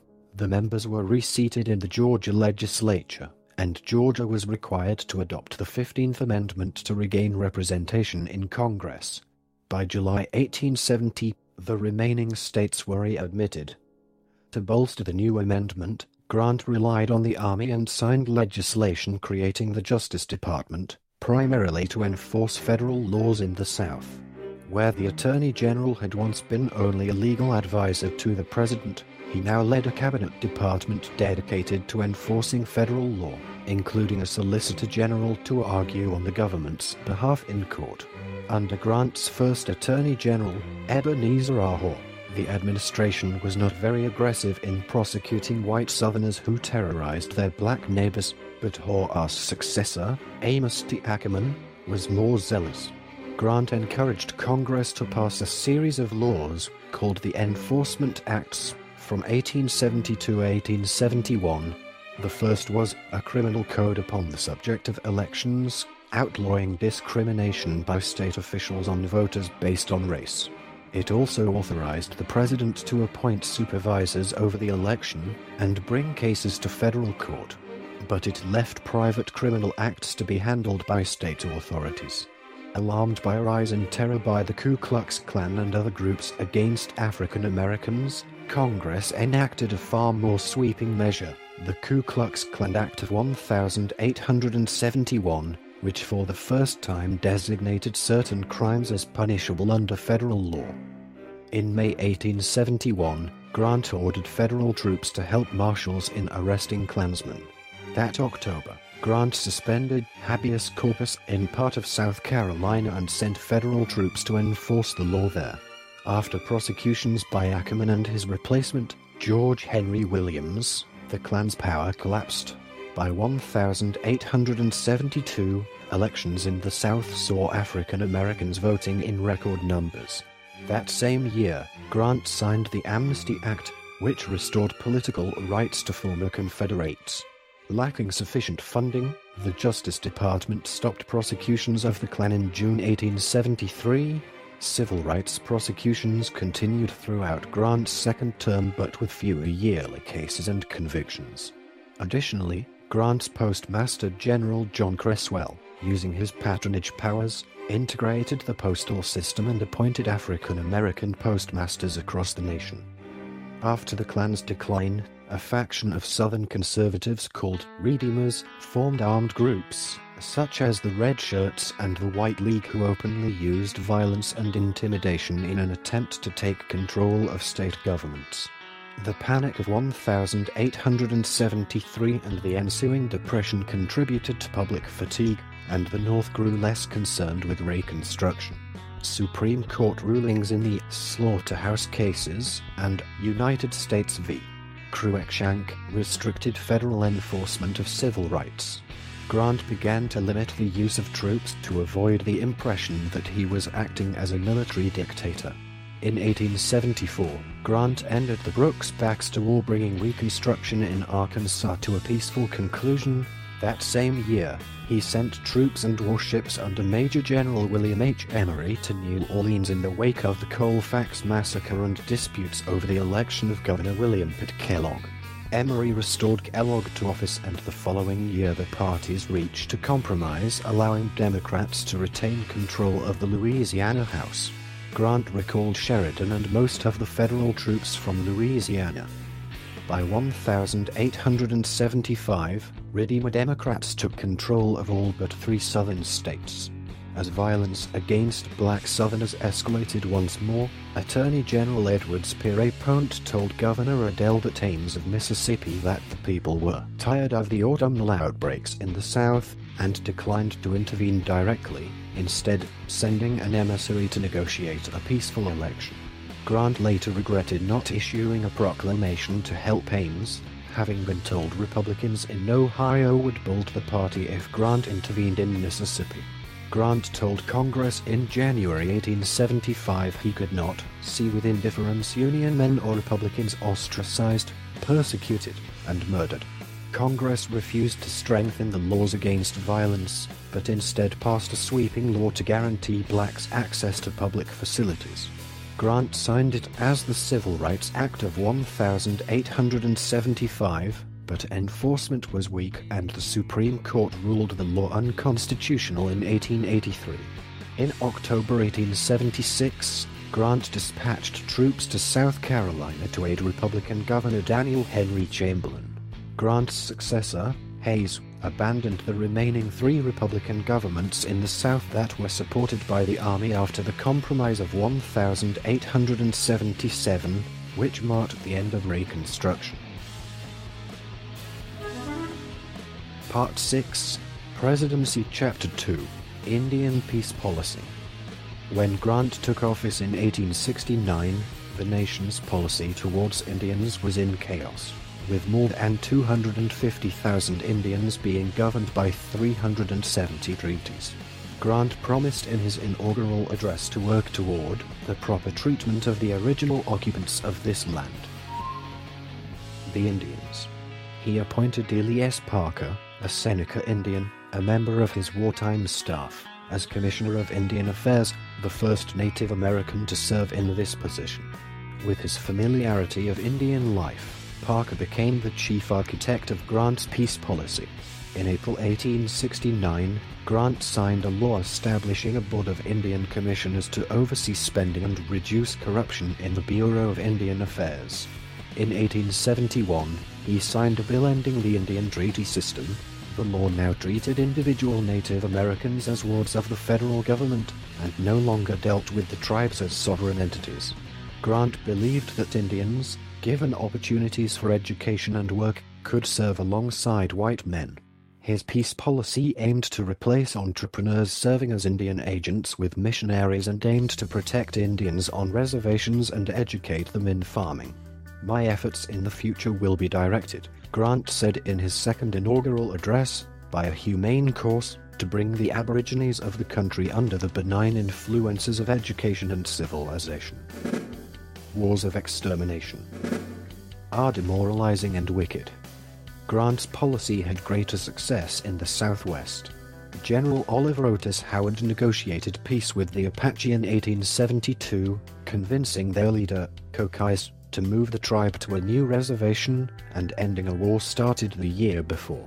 In Oregon, relations were less peaceful, as war with the Modocs erupted in April 1873. The Modocs refused to move to a reservation and killed the local army commander, Major General Edward Canby. Grant ordered restraint after Canby's death, disregarding Sherman's advice to seek revenge or exterminate the tribe. The army captured, tried, and executed the 4 Modoc warriors responsible for Canby's murder, and Grant ordered the rest of the Modoc tribe relocated to the Indian Territory. In 1874, the army defeated the Comanche Indians at the Battle of Palo Duro Canyon. Their villages were burned and horses slaughtered, eventually forcing them to finally settle at the Fort Sill Reservation in 1875. Grant pocket vetoed a bill in 1874 protecting bison and supporting Interior Secretary Columbus Delano, who believed the killing of bison would force Plains Indians to abandon their nomadic lifestyle. The Plains tribes accepted the reservation system, but encounters with prospectors and settlers in search of gold in the Black Hills led to renewed conflict in the Great Sioux War of 1876, ending the understanding that had developed between Grant and Sioux Chief Red Cloud. Grant was determined to enforce the treaty using the army if necessary, but after summoning Sheridan to Washington he was reminded that the post-Civil War army was undermanned and spread thinly and that the territory involved was vast, requiring great numbers of soldiers to enforce the treaty. As a result, it was never enforced. During the war, Sioux warriors led by Crazy Horse killed George Armstrong Custer and his men at the Battle of the Little Big Horn, the Army's most famous defeat in the Indian Wars. Later, Grant castigated Custer in the press, saying, "I regard Custer's massacre as a sacrifice of troops, brought on by Custer himself, that was wholly unnecessary, wholly unnecessary." In spite of Grant's efforts, over 200 battles were fought with the Indians during his presidency. The policy was considered humanitarian for its time but was later criticized for disregarded native cultures. Part 6, Presidency Chapter 3, Foreign Affairs. The most pressing foreign policy concerns when Grant took office were resolving the Alabama claims against Great Britain and whether to recognize Cuban belligerency. The dispute with the United Kingdom stemmed from a complex of grievances centering on attacks on American shipping during the Civil War by the CSS Alabama, a Confederate warship constructed in England. Senator Charles Sumner, chairman of the Foreign Relations Committee, believed the British had violated American neutrality and demanded reparations. Sumner convinced his fellow senators to reject the Johnson administration's proposed settlement, believing that Britain should directly pay $2 billion in gold or, alternatively, cede Canada to the United States. Fish and Batwell convinced Grant that peaceful relations with Britain were more important than acquisition of territory, and the two nations agreed to negotiate along those lines. To avoid jeopardizing negotiations, Grant refrained from recognizing Cuban rebels who were fighting for independence from Spain, which would have been inconsistent with American objections to the British granting belligerent status to Confederates. A commission in Washington produced a treaty whereby an international tribunal would settle the damage amounts. The British admitted regret, but not fault. The Senate approved the Treaty of Washington, which also settled disputes over fishing rights and maritime boundaries, by a 50-12 vote in 1871. Grant's success with Britain was undermined by his attempt to annex the Dominican Republic, an independent nation unable to pay its debt. Many Americans believed a Caribbean naval base would establish naval dominance and be useful in protecting shipping from piracy in a potential Isthmian canal. Anti-imperialist Republicans had previously rejected a Johnson administration treaty to establish a Samana Bay naval base. Grant took interest in Dominican annexation and sent his secretary, Orville E. Babcock, there to consult with Buenaventura Baez, the pro-annexation Dominican president. Babcock returned in September 1869 with a draft treaty of annexation, although Fish had not given him any diplomatic authority. Given such authority by Fish, Babcock visited the island nation a second time, making a treaty for Dominican annexation and the lease of Samana Bay. The cabinet discussed the treaties at a meeting on December 21. Fish dismissed annexation, seeing the island as politically unstable. Grant supported it, believing acquisition of the majority black nation would increase commerce, create a refuge for African Americans, and help to exploit the island's natural resources. He lobbied Sumner in hopes of influencing him to help with passage of the treaties. Fish added to the effort out of loyalty to Grant, but to no avail. Sumner was set against annexation, and on June 30, 1870, the Senate rejected the treaties. A congressional investigation headed by Senator Carl Schurz revealed speculators had promoted the treaty's passage. Unwilling to admit defeat, Grant convinced Congress to send a commission to investigate. Although the commission approved Grant's call for annexation in its findings, the Senate remained opposed and Grant was forced to abandon further efforts. Grant retaliated by firing Sumner's friend and minister to Great Britain, John Lothrop Motley, while he pressured the Senate to depose Sumner of his chairmanship. In October 1873, Grant's neutrality policy was shaken, when a Spanish cruiser captured a merchant ship, Virginius, flying the U.S. flag, carrying war materials and men to aid the Cuban insurrection. Spanish authorities executed the prisoners, including 8 American citizens, and many Americans called for war with Spain. Grant ordered the Navy to increase its presence in the Caribbean. Fish, with Grant's support, worked to reach a peaceful resolution. Spain's president, Emilio Castillo Huayrapohl, expressed regret for the tragedy, surrendered the Virginius, and paid a cash indemnity of $80,000 to the families of the executed Americans. Realizing the Navy was susceptible to European naval powers, in June 1874, Secretary Robeson commissioned the reconstruction of 5 redesigned double-turreted monitor warships. The administration's diplomacy was also at work in the Pacific.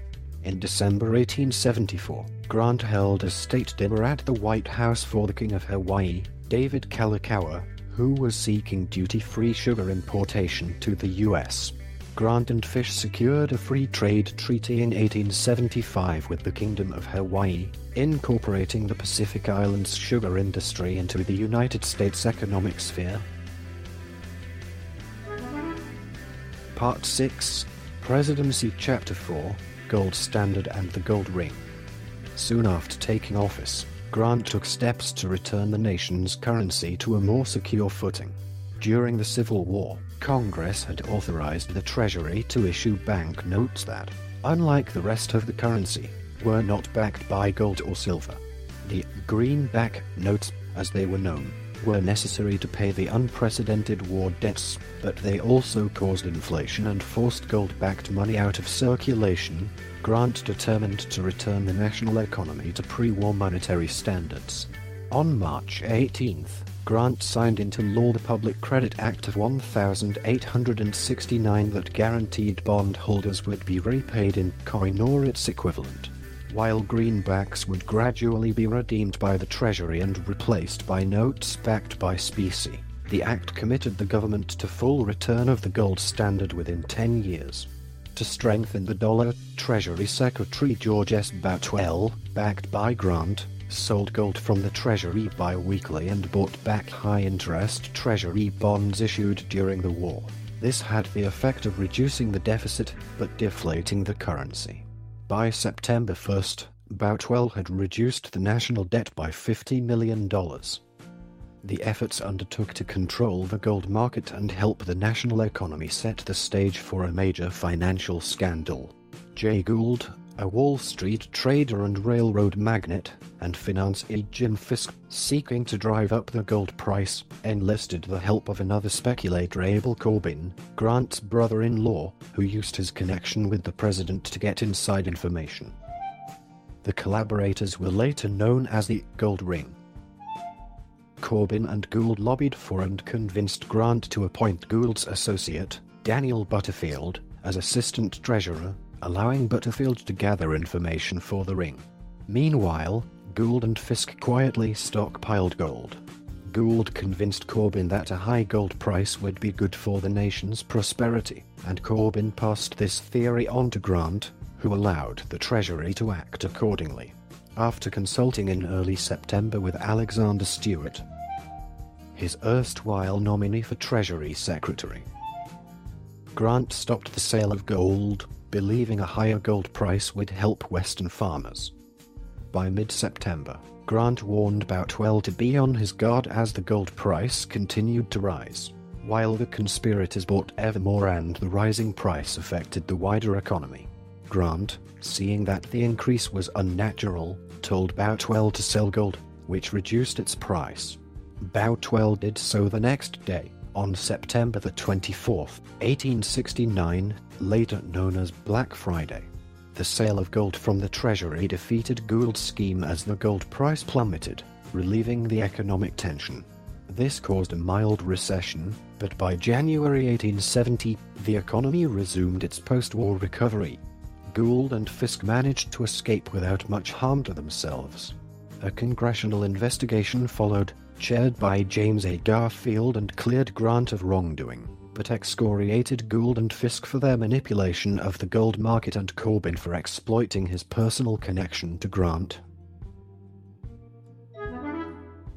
Part 6, Presidency Chapter 5, Election of 1872 and Second Term. Grant was sworn in for his second term by Salmon P. Chase on March 4, 1873. In his second inaugural address, he reiterated the problems still facing the nation and focused on what he considered the chief issues of the day: freedom and fairness for all Americans, while emphasizing the benefits of citizenship for freed slaves. Grant concluded his address with the words, "My efforts in the future will be directed towards the restoration of good feelings between the different sections of our common community." Despite his administration's scandals, Grant continued to be personally popular. His re-election was supported by Frederick Douglass and other prominent abolitionists, along with reformers of the Indian question. A growing number of political reformers, however, were disappointed by the gold ring, Grant's support of Reconstruction, and corruption in the New York Customs House. To placate them, Grant created a civil service commission authorized by Congress in 1871. The commission, chaired by George William Curtis, proposed reforms, which Grant implemented by executive order in April 1872. Congress appropriated funds the following month, but stopped funding the commission in December 1875, and refused to pass legislation to implement its recommendations. There was further intra-party division between the faction most concerned with the plight of the freedmen and the faction concerned with the growth of industry and small government. During the war, both factions' interests had aligned, and in 1868 both had supported Grant.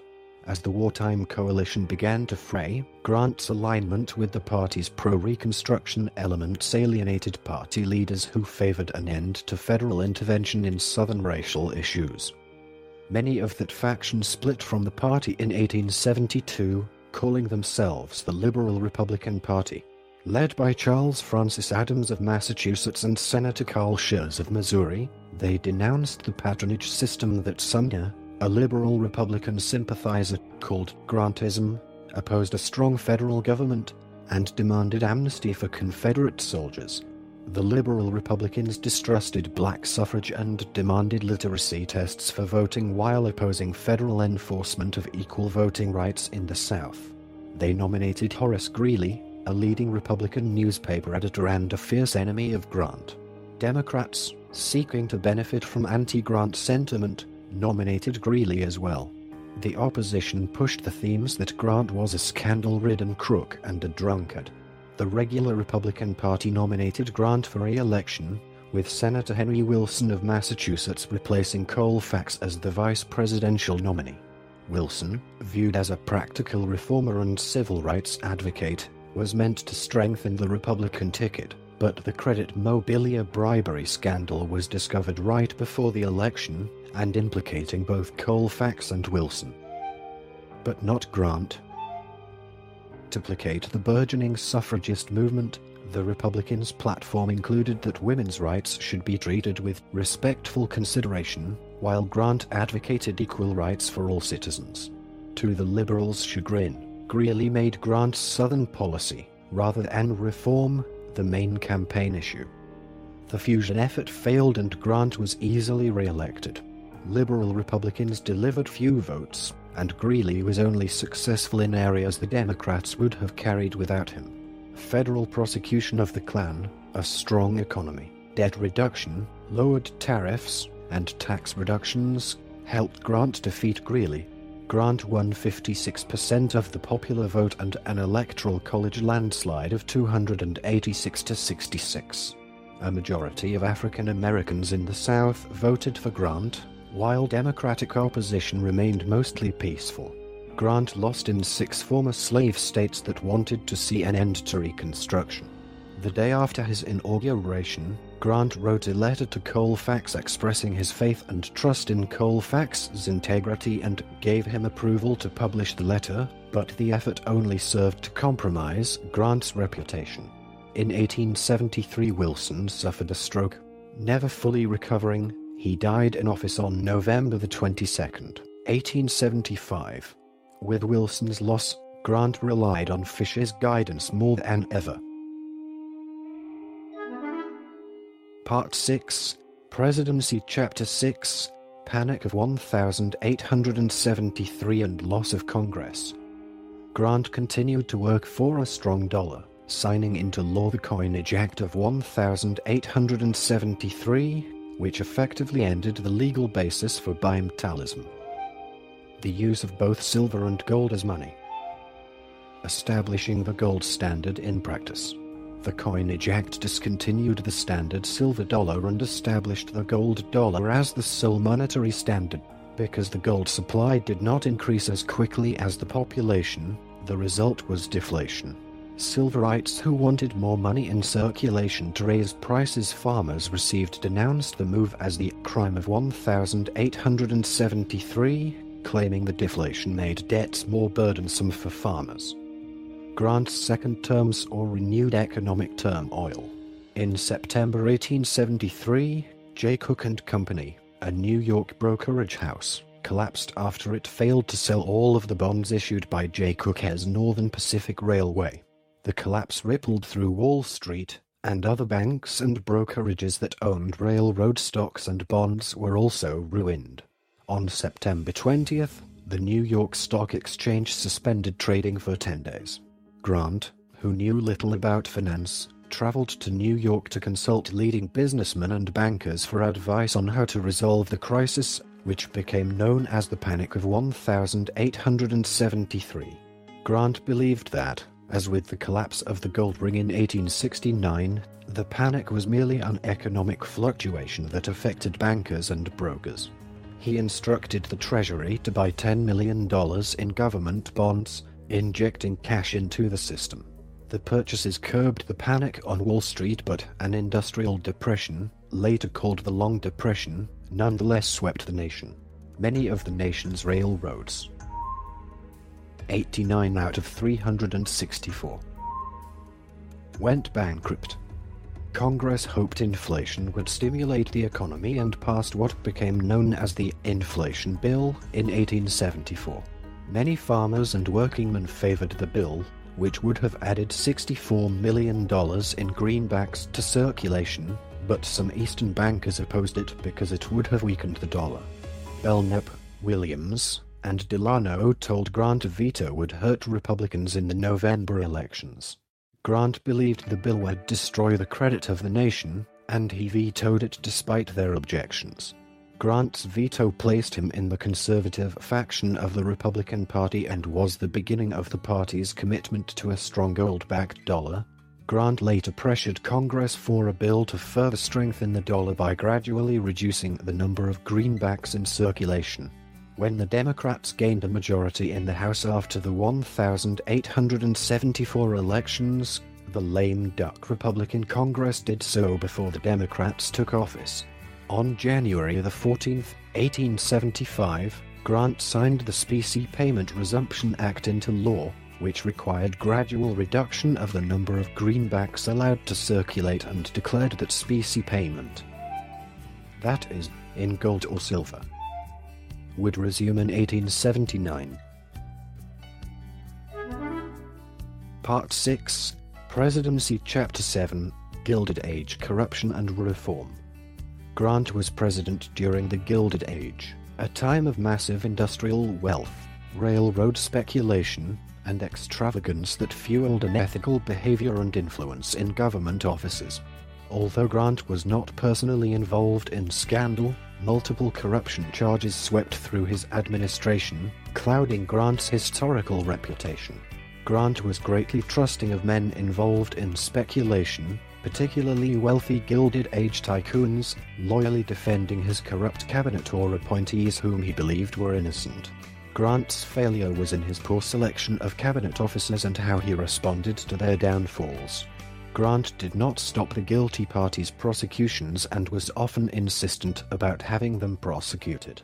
His political enemies, outraged over the scandals, were eager to discredit Reconstruction and the moral integrity of his administration. No person linked any of the scandals together, except possibly Grant's personal secretary, Orville E. Babcock, who indirectly controlled many cabinet departments and delayed federal investigations. Historians debate how effective he was at halting corruption. In November 1871, New York collector and a member of New York Senator Roscoe Conkling's political machine was forced to resign. Murphy, a Grant appointee, had become embroiled in a dispute with another faction of the Republican Party over the jobs at his disposal and was investigated by Congress for mismanagement and corruption in office. In December, Grant appointed Chester A. Arthur, another Conkling man, to replace Murphy, and administration of the Customs House steadily improved. On March 3, 1873, Grant signed into law a congressional and presidential salary increase. The unpopular Salary Grab Act was repealed in December, although Grant was allowed to keep his pay raise. The scandals escalated during Grant's second term, even reaching into Grant's inner circle. In 1874, a congressional investigation exposed corruption in the Treasury Department, known as the Sanborn Incident. Previously, acting Treasury Secretary William Adams Richardson hired John D. Sanborn as an independent tax collector on a 50% commission basis, known as a moiety. Richardson became Secretary of Treasury in March 1873. Sanborn was given virtual control of the Treasury, and he used excessive intrusive methods of obtaining taxes, and 1,874 congressional investigation exposed Sanborn's malicious profiteering and condemned Richardson for allowing Sanborn to abuse the law but did not attempt impeachment. Richardson resigned when the House motioned his censure and Grant appointed him as a judge of the Court of Claims. In June 1874, Grant signed the Anti-Moiety Act, abolishing that system. Grant replaced Richardson as Treasury Secretary with Benjamin H. Bristow, a man known for his honesty, who began a series of reforms in the department. Since the Civil War, whiskey distillers and corrupt Treasury agents falsified figures on the amount of liquor produced, while certifying bogus returns, denying the Treasury revenue, discovering that millions of gallons of whiskey escaped taxation, and having Grant's endorsement to act. Let no guilty man escape. Bristow in May 1875 struck out the whiskey ring. He ordered federal marshals to seize 32 installations and arrest 350 men. Bristow obtained 176 indictments that led to 110 convictions, and giving $3,150,000 to the Treasury. Bristow's investigation implicated Babcock and Missouri Treasury agent John McDonald as part of the whiskey ring. When informed on separate occasions, Grant became defensive concerning Babcock, but concerning McDonald, the ringleader, Grant believed he had been betrayed. In 1876, a jury acquitted Babcock at a trial influenced by Grant's deposition in Babcock's favor. After the trial, Grant dismissed Babcock from the White House. Grant freed some ring members after a few months in prison, including McDonald, released after serving 17 months in jail. Grant's Civil Service Commission had limited success. Some cabinet members implemented a merit system that increased the number of qualified candidates and relied less on congressional patronage. Delano, however, exempted his department from competitive examinations, and Congress refused to enact permanent civil service reform. Zachariah Chandler, who succeeded Delano in 1875, reformed the Interior Department and fired corrupt clerks in the Bureau of Indian Affairs. The same year, Postmaster Marshal Juel informed Grant the Judiciary Committee had discovered Attorney General George Williams' wife was involved in an extortion scandal. To avoid a formal congressional probe into the Justice Department, Grant fired Williams and appointed reformer Edwards Pierrepont in his place. With Bristow, Pierrepont, and Juel on his cabinet, Grant temporarily appeased reformers. Grant suggested other reforms as well, including a proposal that states should offer free public schooling to all children. He also endorsed the Blaine Amendment, which would have forbidden government aid to schools with religious affiliations. When the Democrats took control of the House in 1875, they launched a series of investigations into corruption in federal departments. The most damaging of these involved Secretary of War William W. Belknap taking quarterly kickbacks from the Fort Sill Tradiship, which led to his resignation in February 1876. Belknap was impeached and tried by the Senate that summer, but was not convicted. Congress also investigated and reprimanded Navy Secretary Robeson in July 1876 for bribery. In November 1876, Grant apologized to the nation and admitted mistakes in his administration, saying, "Failures have been errors of judgment, not of intent." Part 6, Presidency Chapter 8, Election of 1876. Even as Grant drew cheers at the opening of the Centennial Exposition in May 1876, the collected scandals of his presidency, the country's weak economy, and the Democratic gains in the House led many in the Republican Party to repudiate him in June. Bristow was among the leading candidates to replace him, suggesting that a large faction desired an end to Grantism and feared that Grant would run for a third term. Ultimately, Grant declined to run, but Bristow also failed to capture the nomination, as the convention settled on Governor Rutherford B. Hayes of Ohio, a reformer. The Democrats nominated Governor Samuel J. Tilden of New York. Voting irregularities in 3 southern states caused the election that year to remain undecided for several months. Grant told Congress to settle the matter through legislation and assured both sides that he would not use the army to force a result, except to curb violence. On January 29, 1877, he signed legislation forming an electoral commission to decide the matter. The commission ruled that the disputed votes belonged to Hayes. To forestall Democratic protests, Republicans agreed to the Compromise of 1877, in which the last troops were withdrawn from southern capitals. The Republicans had won, but Reconstruction was over. According to biographer Gene Edward Smith, Grant's calm visage in the White House reassured the nation. Part 6, Presidency Chapter 9, Cabinet.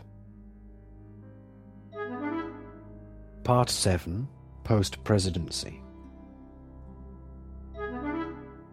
Part 7, Post-Presidency. Chapter 1, World Tour and Diplomacy. After leaving the White House, Grant and his family stayed with Fish in Washington for 2 months before setting out on a world tour that lasted approximately 2.5 years. Preparing for the tour, they arrived in Philadelphia on May 10, 1877, and were honored with celebrations during the week before their departure. On May 16th, Grant and Julia left for England aboard the SS Indiana. During the tour, the Grants made stops in Europe, the Mediterranean, and points in Middle and Far East, meeting with notable dignitaries, such as Queen Victoria, Pope Leo XII, Otto von Bismarck, Emperor Meiji, and others. Grant was the first U.S. president to visit Jerusalem and the Holy Land. As a courtesy to Grant, his touring party was sometimes transported to their destinations by the U.S. Navy. During the tour, the Hayes administration encouraged Grant to assume a diplomatic role to unofficially represent the United States and strengthen American interests abroad, while resolving issues for some countries in the process. Homesick, the Grants left Japan sailing on the SS City of Tokyo, escorted by a Japanese man-of-war, crossed the Pacific and landed in San Francisco in September 1879, greeted by cheering crowds. Part 7, Post-Presidency. Chapter 2, Third Term Attempt. Stalwarts, led by Grant's old political ally, Roscoe Conkling, saw the ex-president's renewed popularity as a way for their faction to regain power, and sought to find ways to nominate him for the presidency in 1880. Opponents called it a violation of the unofficial 2-term rule that had been the norm since George Washington. Grant said nothing publicly, but he wanted the job and encouraged his men. Washburne urged him to run. Grant demurred, saying he would be happy for the Republicans to win with another candidate, though he preferred James G. Blaine to John Sherman. Even so, Conkling and John A. Logan began to organize delegates in Grant's favor. When the convention convened in Chicago in June, there were more delegates pledged to Grant than to any other candidate, but he was still short of a majority vote to capture the nomination. At the convention, Conkling nominated Grant with an elegant speech, the most famous line being, when asked which state he hails from, our sole reply shall be, he hails from Appomattox and its famous apple tree. With 370 votes needed for nomination, the first ballot had Grant at 304, Blaine at 284, Sherman at 93, and the rest scattered to minor candidates. Subsequent ballots followed, with roughly the same result. Neither Grant nor Blaine could win. After 36 ballots, Blaine's delegates deserted him and combined with those of other candidates to nominate a compromise candidate, Representative James A. Garfield of Ohio. A procedural motion made the vote unanimous for Garfield, who accepted the nomination. Grant gave speeches for Garfield but declined to criticize the Democratic nominee, Winfield Scott Hancock, a general who had served under him in the Army of the Potomac. Garfield won the election. Grant gave Garfield his public support and pushed him to include stalwarts in his administration. On July 2, 1881, Garfield was shot by an assassin and died on September 19. On learning of Garfield's death from a reporter, Grant wept bitterly. Part 7, Post-Presidency. Chapter 3, Business Reversals. When Grant had returned to America from his costly world tour, he had depleted most of his savings and needed to earn money and find a new home.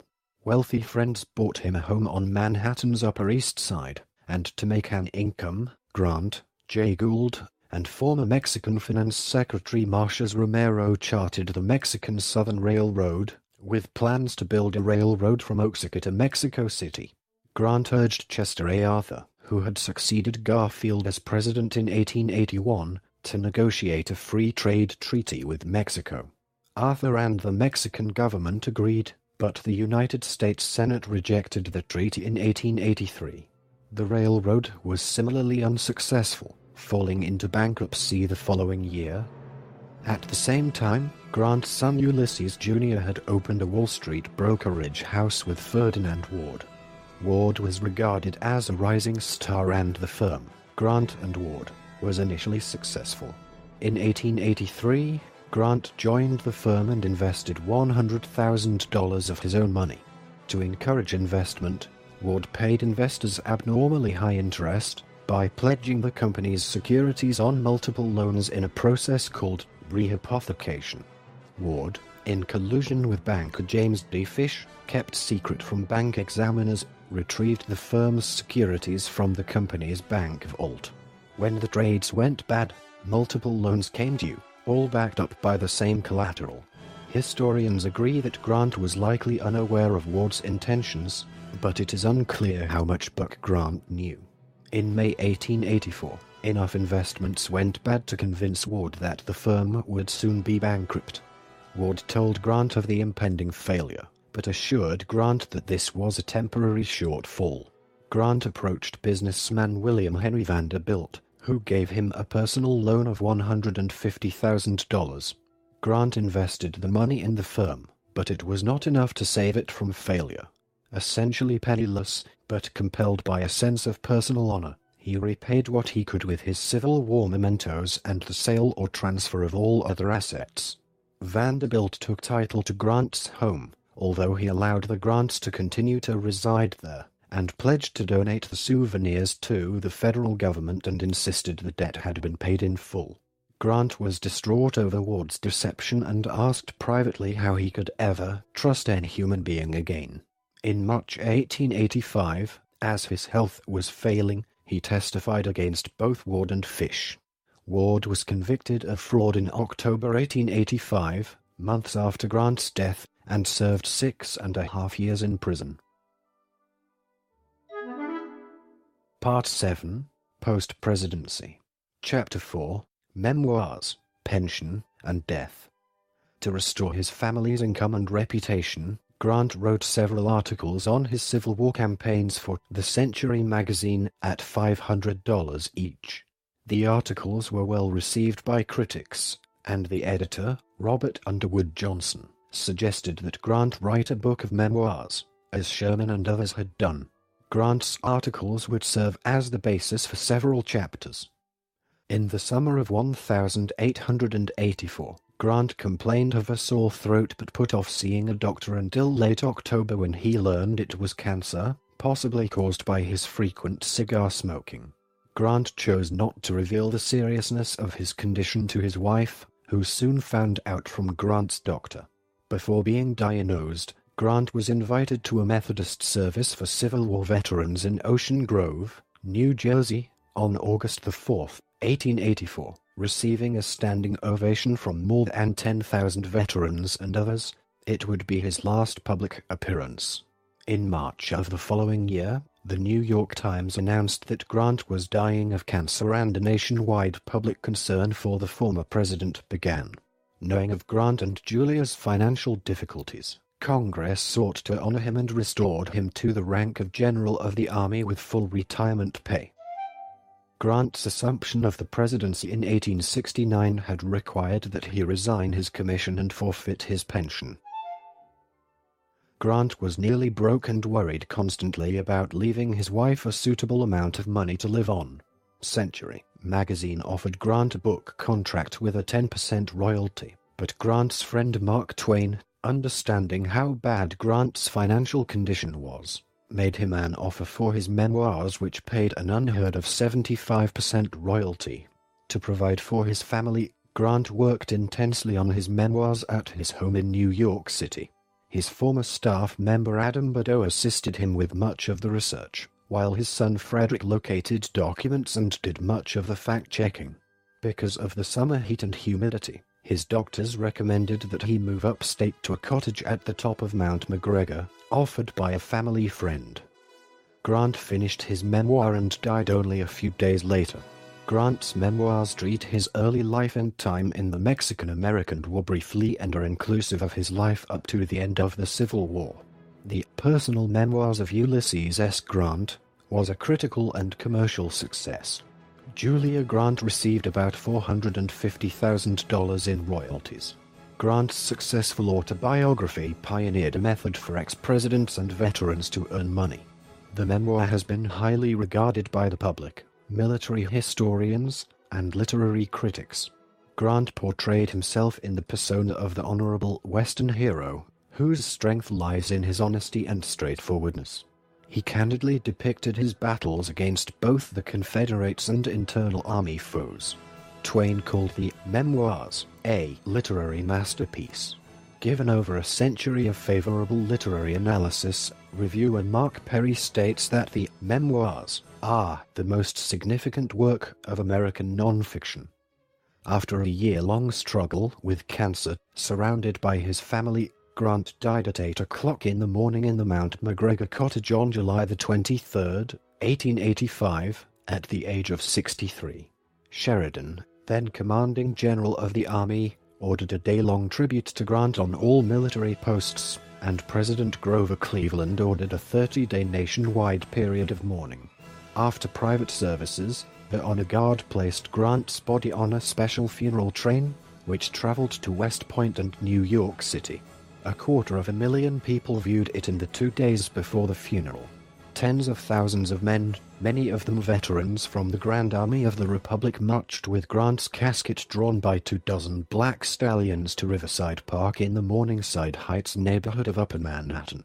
His pallbearers included Union Generals Sherman and Sheridan, Confederate Generals Simon Bolivar Buckner and Joseph E. Johnston, Admiral David Dixon Porter, and Senator John A. Logan, the head of the GR. Following the casket in the 7-mile-long procession were President Cleveland, the 2 living former presidents Hayes and Arthur, all of the president's cabinet, as well as the justices of the Supreme Court. Attendance at the New York funeral topped 1.5 million. Ceremonies were held in other major cities around the country, while Grant was eulogized in the press and likened to George Washington and Abraham Lincoln. Grant's body was laid to rest in Riverside Park, first in a temporary tomb, and then 12 years later, on April 17, 1897. In the General Grant National Memorial, also known as Grant's Tomb, the largest mausoleum in North America. Part 8. Historical Reputation. Many historians and biographers have been intrigued and challenged by contradictions in Grant's life, and few presidential reputations have shifted as dramatically as his. At his death, Grant was seen as a symbol of the American national identity and memory. Soon afterward, Grant's reputation fell under severe criticism as national reconciliation took hold among whites throughout the country. Later accounts portrayed his administration as corrupt, as the popularity of the pro-Confederate lost cause theory and the Dunning School movement grew early in the 20th century. A more negative view of Grant became common. In 1917, historian Lewis Arthur Coolidge bucked the trend of negativity and said Grant's success as president was hardly less significant than his success at war. In 1931, historians Paxson and Bach noted that Grant's presidency had some achievements, after all. In 1934, historian Robert R. McCormick said Grant's military triumphs were neglected due in part to the malicious and deliberate design of lost cause veterans and writers. In the 1950s, historians Bruce Catton and T. Williams began a reassessment of Grant's military career, shifting the analysis of Grant as victor by brute force to that of successful, skillful, modern strategist and commander. William S. McFeely won the Pulitzer Prize for his critical 1981 biography that credited Grant's initial presidential efforts on civil rights, but lamented his failure to carry out lasting progress. In the 21st century, Grant's reputation among historians has improved markedly. Historians' opinions of Grant's presidency now better appreciate Grant's personal integrity, Reconstruction efforts and peace policy towards Indians, even when they fell short. In 2016, Ronald C. White continued this trend with a biography that historian T.J. Stiles said solidifies the positive image amassed in recent decades, blotting out the caricature of a military butcher and political incompetent, promoted by Lost Cause and Jim Crow-era historians. Like White's book, Ron Chernow's 2017 biography continued the elevation of Grant's historical reputation.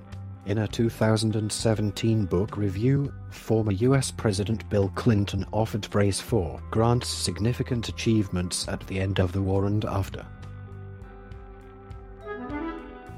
Part 9. Memorials and Presidential Library. Several memorials honor Grant. In addition to his mausoleum, Grant's tomb in New York City, there is the Ulysses S. Grant Memorial at the foot of Capitol Hill in Washington, D.C. created by sculptor Henry Merwin Shroudy and architect Edward Pierce K.C., and dedicated in 1922, it overlooks the Capitol reflecting pool. In 2015, restoration work began, which is expected to be completed before the bicentennial of Grant's birth in 2022. The Ulysses S. Grant National Historic Site near St. Louis, and several other sites in Ohio and Illinois memorialize Grant's life. There are smaller memorials in Chicago's Lincoln Park and Philadelphia's Fairmount Park, named in his honor at Grant Park, as well as several counties in western and midwestern states. On June 3, 1891, a bronze statue of Grant by Danish sculptor Johannes Gellert was dedicated at Grant Park in Galena, Illinois. From 1890 to 1940, part of what is now Kings Canyon National Park was called General Grant National Park, named for the General Grant sequoia. In May 2012, the Ulysses S. Grant Foundation, on the Institute's 50th anniversary, selected Mississippi State University as the permanent location for Ulysses S. Grant's Presidential Library. Historian John Y. Simon edited Grant's letters into a 32-volume scholarly edition published by Southern Illinois University Press. Grant has appeared on the front of the United States $50 bill since 1913. In 1921, the Ulysses South Grant Centenary Association was founded with the goal of coordinating special observances and erecting monuments in recognition of Grant's historical role.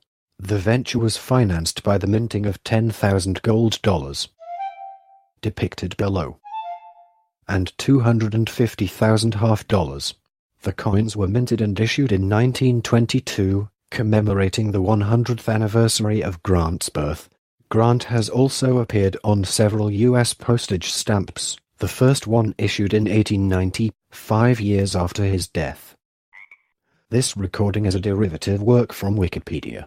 For more information, to commission recordings like this, and to support the developer, please visit www.patreon.com/frogcast.